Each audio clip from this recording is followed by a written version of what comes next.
Halo sahabat Indonesia, siapa bermain api di Omnibus Law? Ini sekarang lagi tren. Hari ini, kemarin, dan esok semua sibuk membakar Omnibus Law. Omnibus, Anda tahu?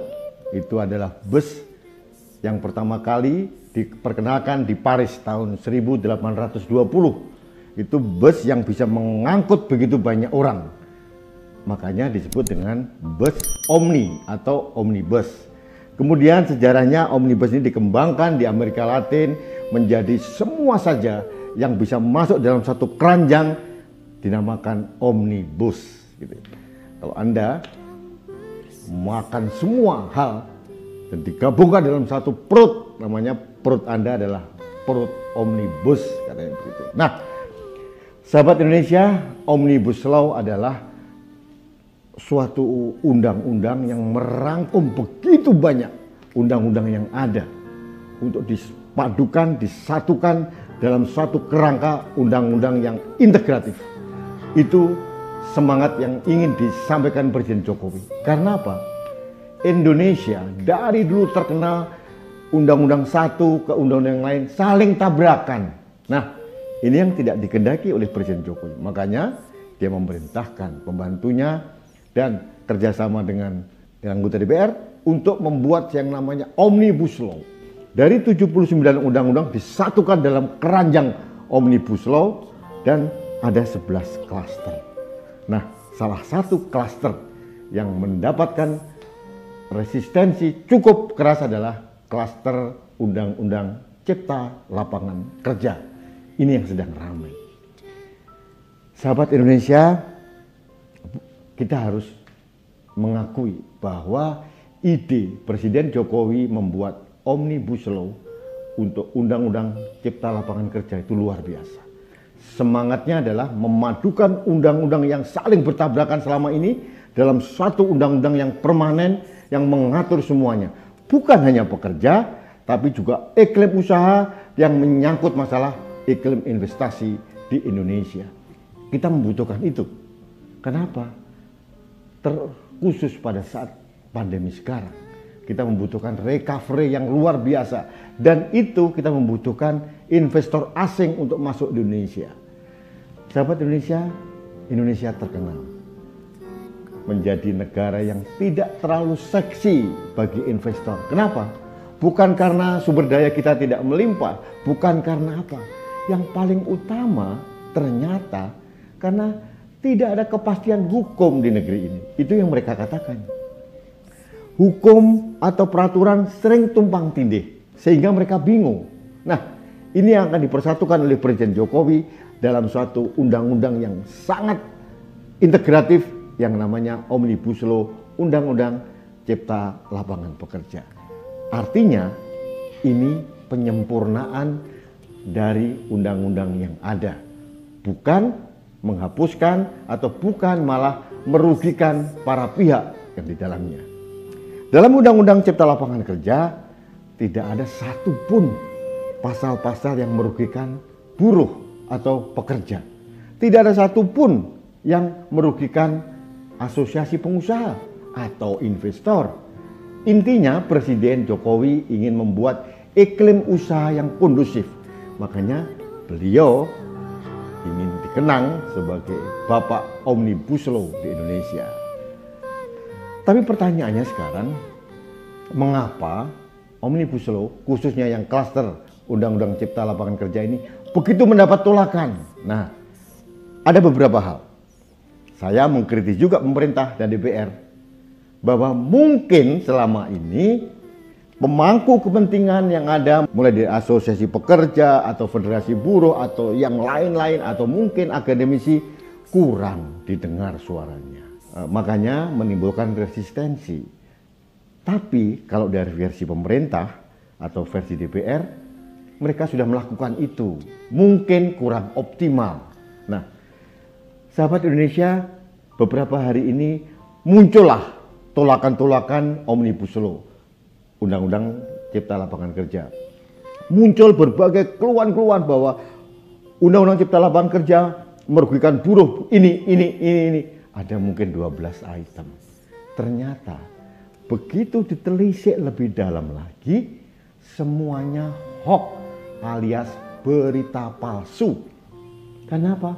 Tidak ada di Undang-Undang Cipta Lapangan Kerja ini yang merugikan buruh, masalah buruh kontrak, atau pekerja dengan paruh waktu, atau cuti, itu pun tidak ada yang dirugikan. Semuanya diatur. Mungkin mereka kurang teliti dalam membacanya. Nah, yang paling mungkin lagi, ada kelompok tertentu yang menggunakan isu Omnibus Law ini untuk membuat kegaduhan. Saya sebagai rakyat percaya yang terakhir ini. Kenapa? Kalau mau punya itikat baik, harusnya mereka datang ke DPR sebelum diundangkan kemarin untuk datang, ini loh, saya tidak setuju poin ini. Bukan dengan turun ke lapangan dengan membuat chaos. Apalagi di saat pandemi yang harusnya semua kita menjaga jarak aman satu sama lain. Nah, ini apa yang terjadi? Beberapa hari yang lalu, Ketua Serikat Pekerja mau mengancam akan membuat demo besar-besaran, mogok nasional. Nah, kemudian ada lagi nih, yang mantan jenderal, mantan Panglima TNI dan kelompok, kami mendukung gerakan mogok nasional. Pertanyaannya, tahu nggak sih orang-orang ini dengan Omnibus Law Cipta Lapangan Kerja? Kalaupun ada yang tidak sempurna, sempurnakan. Duduk bersama kita sempurnakan. Ada jalur-jalur lain untuk menyempurnakan itu. Yang pertama, kita bisa melakukan yang namanya penekanan kepada DPR untuk mereview kembali undang-undang itu. Bisa. Toh itu belum diundangkan sekarang. Ya, sahabat Indonesia, undang-undang ini belum serta-merta berlaku pada hari ini juga. Meskipun sudah diketok palu oleh Ketua DPR. Perlu peraturan-peraturan turunan di bawahnya. Perlu peraturan pemerintah, peraturan menteri, peraturan dirjen, peraturan gubernur, peraturan wali kota, peraturan bupati. Jadi pasti panjang urutannya. Jadi kenapa kita terburu-buru mau menghantam pemerintah dalam kaitan ini? Saya kok tidak yakin mereka punya niat yang baik. Mohon maaf nih sahabat Indonesia. Karena saya tahu kelihatannya orang-orang ini punya intens yang negatif. Punya kehendak yang negatif, hanya membuat kegaduhan. Oke, yang pertama tadi. Yang namanya judicial review. Bisa dilakukan melalui apa? MK. Kalau sebagai warga bangsa atau kelompok warga bangsa tidak setuju dengan undang-undang, kita bisa melakukan uji materi di Mahkamah Konstitusi. Semua ada jalurnya, semua ada jalannya, semua ada mekanismenya. Kenapa itu tidak dilakukan? Jangankan masalah pasal demi pasal, dibatalkan pun bisa kalau MK memutuskan seperti itu. Tidak ada dua jalan. Jalan untuk meminta DPR untuk mereview kembali atau minta kepada MK uji materi. Ada jalannya, ada mekanismenya, ada caranya. Nah, sahabat Indonesia, saya dengar hari ini dan mungkin besok mereka mengerahkan mahasiswa. Aliansi BEM seluruh Indonesia akan menggerakkan mogok massa karena dianggap pemerintah zolim. Hei mahasiswa, ngerti nggak Anda Omnibus Law? Ngerti nggak Anda Undang-Undang Cipta Lapangan Kerja? Sudah belajar belum? Jangan bergerak, beraksi hanya berdasarkan asumsi atau kabar bohong. Sebagai intelektual, Anda memalukan. Sebagai pemimpin bangsa, memalukan kalau Anda ikut dalam tarian yang digerakkan oleh orang-orang yang sengaja membuat chaos. Pelajari dulu, satu demi satu, pasal demi pasal. Kalau tidak, memalukan. Anda nanti hanya sebagai kayak kuda. Kuda tunggangan para politisi, kuda tunggangan para gelandangan politik, kuda tunggangan para petualang yang ingin merebut kekuasaan dari negara ini. Malu, Anda calon pemimpin bangsa. Jadi mendingan kalau saya jadi Anda, saya akan datang ke Ketua DPR atau ke pemerintah minta penjelasan lebih detail seperti apa. Apakah benar hoax ini? Tentu saja namanya hoax tidak ada yang benar. Tolong belajar mengerti tentang sesuatu yang esensial. Jangan hanya di permukaan, Anda bergerak, mengerahkan orang di masa pandemi, belum nanti terjadi klaster dari demonstrasi ini, Anda bertanggung jawab. Kalau penyebaran virus corona ini muncul karena ulah para demonstran, Anda harus bertanggung jawab. Jangan asal teriak, jangan memprovokasi. Belum lagi saya dengar ada anak STM mau turun juga.